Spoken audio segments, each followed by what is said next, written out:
बिस्मिल्लाहिर्रहमानिर्रहीम। अस्सलामुअलैकुम।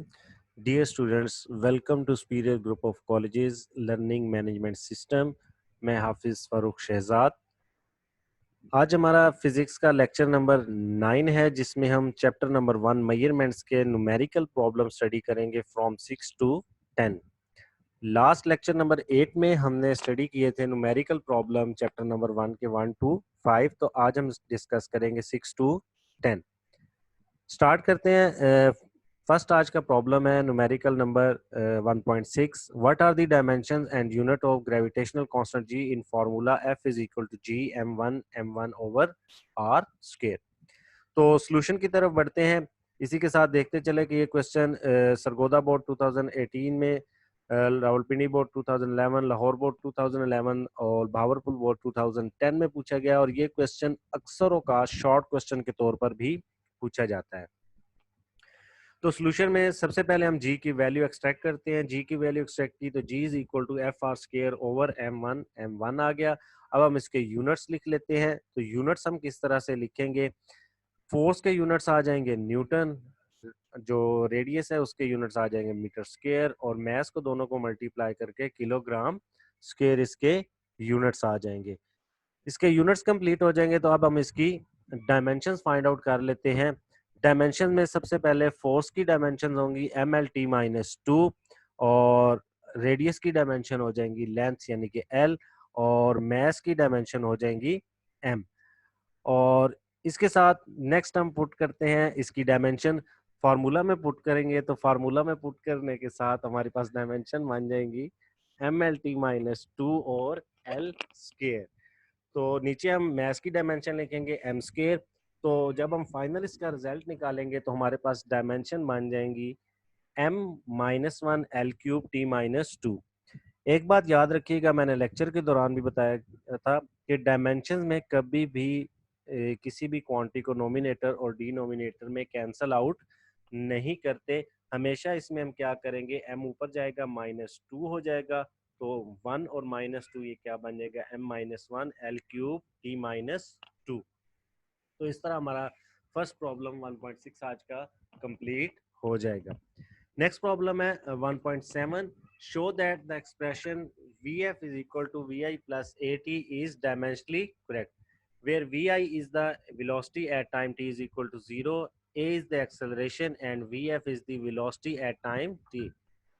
रावलपिंडी बोर्ड में 2018 में और लाहौर बोर्ड में भी 2018 में ये क्वेश्चन पूछा गया। ये क्वेश्चन भी शॉर्ट क्वेश्चन के तौर पर भी पूछा जा सकता है। सॉल्यूशन की तरफ बढ़ते हैं। तो फर्स्ट हम देखते हैं इक्वेशन ऑफ मोशन, उसको हम लिखते हैं vf is equal to vi plus a t. अब t क्योंकि जीरो है, t जीरो के लिए इनिशियल वेलोसिटी क्या हो जाएगी, जीरो। तो अब हमारे पास ये जो इक्वेशन है vf is equal to vi plus a t, ये बन जाएगी vf is equal to v a t. अब हम इसकी डायमेंशंस कैलकुलेट करते हैं। वेलोसिटी की डायमेंशंस हमें पता है lt-1 होती हैं, एक्सेलरेशन की डायमेंशंस lt-2, और जो टाइम है उसकी डायमेंशन आ जाएंगी t। अब हम इसको इक्वेट करते हैं। तो इक्वेट करने से हमारे पास क्या आ जाता है, ये लेफ्ट हैंड साइड आ गई और ये राइट हैंड साइड आ गई। तो लेफ्ट हैंड साइड हम देख रहे हैं कि राइट हैंड साइड के इक्वल आ गई है। As the dimension of both sides of the equations are same, so हम कह सकते हैं कि ये इक्वेशन डायमेंशनली क्या है, करेक्ट है। तो ये हमने जो लेक्चर के दौरान पढ़ा था प्रिंसिपल ऑफ होमोजेनिटी, उसके अकॉर्डिंग हमने किया है to check the correctness of equation. Next हमारा प्रॉब्लम है the speed of sound wave through a medium may be assumed depend upon a density of the medium and b modulus of elasticity, which is the ratio of stress and strain. Deduced by the method of dimension the formula for the speed of sound। हमने speed of sound का formula drive करना है। हमने dimension analysis में पढ़ा था, एक use पढ़ा था टू ड्राइव द इक्वेशंस। तो हम ड्राइव करते हैं इक्वेशन। फर्स्ट हम देखते हैं कि डेंसिटी ऑफ मीडियम यानी कि वो रो पे डिपेंड कर रहा है। सेकेंडली हम देखते हैं कि इलास्टिसिटी ऑफ मॉडुलस पे डिपेंड कर रहा है। अब हम इसका फॉर्मूला जनरली लिखते हैं। लेट्स से कि जो स्पीड ऑफ साउंड है वो डायरेक्टली प्रोपोर्शनल है डेंसिटी के, और उसके ऊपर हम एग्ज्यूम कर लेते हैं पावर ए।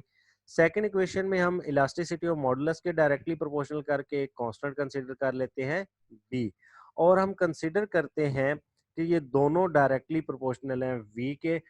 अब हमें करना क्या है, ए और बी कांस्टेंट इन दोनों की वैल्यूज फाइंड आउट करनी है, जिसके जरिए हम फार्मूला ड्राइव कर लेंगे, जैसा कि हमने लेक्चर के दौरान time period for the simple pendulum हमने फार्मूला ड्राइव किया था। इक्वेशन नंबर 3 में हम फाइनली इसको पुट कर देंगे। वेलोसिटी की डायमेंशंस हमें पता है, वेलोसिटी की डायमेंशंस क्या होती हैं, एल टी माइनस 1। सेकेंडली हम डायमेंशन देखते हैं डेंसिटी की, वो होती है एम एल माइनस 3। और इसी तरह डायमेंशन हम निकालते हैं इलास्टिसिटी ऑफ मॉडुलस की। तो इलास्टिसिटी ऑफ मॉडुलस क्या होता है, एक्चुअली स्ट्रेस ओवर स्ट्रेन। तो पहले हम स्ट्रेस को देखते हैं। स्ट्रेस क्या होता है, स्ट्रेस होता है फोर्स पर यूनिट एरिया। तो फोर्स की dimension M L T minus 2 और एरिया की डायमेंशन आ जाएंगी एल स्क्वायर। तो स्ट्रेस की हम डायमेंशन निकालते हैं, तो स्ट्रेस की हमारे पास डायमेंशन आ जाती है M L minus 1 T minus 2। और स्ट्रेन का हमें पता है, strain is a dimensionless because it is the ratio of change of the volume to original volume. Same quantity है, इसलिए इलास्टिसिटी ऑफ मॉडुलस की डायमेंशन वही होंगी जो स्ट्रेस की होंगी। तो इसको हम जब पुट करते हैं इक्वेशन में लेफ्ट हैंड साइड और राइट हैंड साइड पे, तो right hand side left hand side पर हमारे पास थी एल टी माइनस 1 यानी कि वेलोसिटी थी, और राइट हैंड साइड पर हमारे पास डेंसिटी और इलास्टिसिटी ऑफ मॉडुलस थी। अब हम इनके कोफिशिएंट्स को कंपेयर करके ए और बी की वैल्यूज फाइंड आउट कर लेंगे। सबसे पहले लेंथ की वैल्यू को कंपेयर करते हैं, तो लेफ्ट साइड पे देखते हैं एल है तो पावर 1 आ जाएगी। राइट हैंड साइड पर देखते हैं तो यहाँ पर एल है तो माइनस 3 आ जाएगा, और यहाँ पर देखते हैं एल है तो माइनस बी आ जाएगा। तो एल के पावर यहाँ पर क्या आ जाएगी, माइनस 3a माइनस बी। और यहाँ पर हम इक्वेट करते हैं तो हमारे पास इक्वेशन बन जाएगी 1 is equal to minus 3a minus B. Next हम कंपेयर करते हैं टी की वैल्यूज को, तो टी हमारे पास लेफ्ट हैंड साइड पर -1 और राइट हैंड साइड पर टी -2 भी आ जाएगा। तो इक्वेशन को कंपेयर करके हमारे पास एक नई इक्वेशन बन जाएगी -1 इज इक्वल टू -2 बी। तो बी की वैल्यू यहाँ हमारे पास आ जाएगी 1/2। अब कंपेयर कर लेते हैं एम को। एम को कंपेयर करेंगे तो हमारे पास आ जाएगा लेफ्ट हैंड साइड पर हमारे पास मैथ की क्वांटिटी नहीं है, राइट हैंड साइड पर ए माइनस बी आ जाएगा। तो जब इक्वेशन को कंपेयर करेंगे तो हमारे पास आ जाएगा A plus B is equal to 0। तो यहाँ हमारे पास बन जाएगा A is equal to minus B बन जाएगा। तो यहाँ से बी की वैल्यू 1/2 आ जाएगी, तो यहाँ से ए इज इक्वल टू -1/2 आ जाएगा। तो जब हम दोनों के क्वेश्चन को कंपेयर करेंगे ए और बी की वैल्यूज को, तो हम पुट करेंगे और फाइनल हमारे पास वी आ जाएगा कांस्टेंट ऑफ इलास्टिसिटी मॉडुलस आ जाएगा। तो उसको हम इस तरह से लिख सकते हैं। प्रॉब्लम 1.9 है, show that the Einstein equation is equal to MC square is dimensionally correct. Number of times ये क्वेश्चन बोर्ड में शॉर्ट क्वेश्चन में भी और न्यूमेरिकल में भी पूछा जा चुका है, और लेक्चर के दौरान भी हम इसको डिस्कस कर चुके हैं। तो मैं इसको सरसरी सा डिस्कस करूंगा। डायमेंशन ऑफ मास लिखेंगे, डायमेंशन ऑफ वेलोसिटी यानी कि सी स्पीड की लिखेंगे, और इसी तरह हम इसको पुट कर देंगे तो ये वर्क की डायमेंशन आ जाएंगी जो एनर्जी की होंगी। तो हमारे पास दोनों साइड्स को कंपेयर करके पता चलेगा कि दोनों साइड्स की डायमेंशन क्या है, इक्वल है। तो इस तरह क्योंकि लेफ्ट हैंड साइड की डायमेंशन इक्वल है राइट हैंड साइड के, तो हम यहाँ पर कह सकते हैं the equation is equal to mc square, the one of the most famous equation of Einstein is dimensionally correct. Last numerical है आज का। Suppose we are told that the acceleration a of a particle moving in a circle of radius r which uniform speed v is proportional to some power of r, say r power n, and some power of v, say v power m. Determine the powers of r and v. Lahore board और Rawalpindi board में 2019 में ये as a numerical दोनों boards में आ चुका है। तो अब हमने करना क्या है, इसके जो कोफिशिएंट्स की पावर है n और m, ये दोनों हमने कैलकुलेट करनी है। सॉल्यूशन की तरफ बढ़ते हैं। एक्सेलरेशन को हमने देखा प्रोपोर्शनल होता है, तो हम कहते हैं लेट्स से कि एक्सेलरेशन r और v की क्या है, प्रोपोर्शनल है। तो प्रीवियस न्यूमेरिकल की तरह हम इसमें से कांस्टेंट निकाल लेंगे। जब कांस्टेंट की वैल्यू निकालेंगे, लेफ्ट हैंड साइड पर हमारे पास एक्सेलरेशन है lt-2 और राइट हैंड साइड पर r की डायमेंशन l हो जाएंगी और वेलोसिटी की डायमेंशन lt-1। उसी तरह से हम कोफिशिएंट्स को कंपेयर करेंगे। कोफिशिएंट्स को कंपेयर करेंगे तो लेंथ का कोफिशिएंट जब हम कंपेयर करेंगे तो यहाँ पर l पावर 1 हो जाएगी, राइट हैंड साइड पर n प्लस m हो जाएगी। और t के कोफिशिएंट कंपेयर करेंगे तो हमारे पास -2 और -m हो जाएंगे। अब हम इनके कोफिशिएंट्स को पावर्स को इक्वेट करेंगे तो यहाँ हमारे पास बन जाता है n plus m is equal to 1 for l और -m is equal to -2 for t।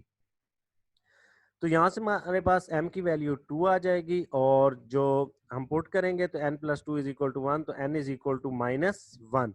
सो हमारे पास n की वैल्यू आ जाएगी -1 जो कि रिक्वायर्ड थी, और दूसरी हमें रिक्वायर्ड थी m की वैल्यू जो कि हो जाएगी 2। तो यही दो सिर्फ हमने कोफिशिएंट फाइंड आउट करने थे n और m। तो इसको भी हमने प्रिंसिपल ऑफ होमोजेनिटी के अकॉर्डिंग ही किया है, करेक्टनेस ऑफ इक्वेशन के अकॉर्डिंग। तो सिर्फ क्योंकि हमें वैल्यूज फाइंड आउट करनी थी, हम फार्मूला यहाँ ड्राइव नहीं करेंगे। तो ये आज का लेक्चर था। इस तरह हमारा chapter number 1 with theory, short question और न्यूमेरिकल प्रॉब्लम कंप्लीट हो गया है। इंशाल्लाह नेक्स्ट लेक्चर में हम चैप्टर नंबर 2 स्टार्ट करेंगे और उसकी भी इसी तरह से हम पहले थ्योरी करेंगे, फिर शॉर्ट क्वेश्चन और फिर न्यूमेरिकल। जज़ाकल्लाह।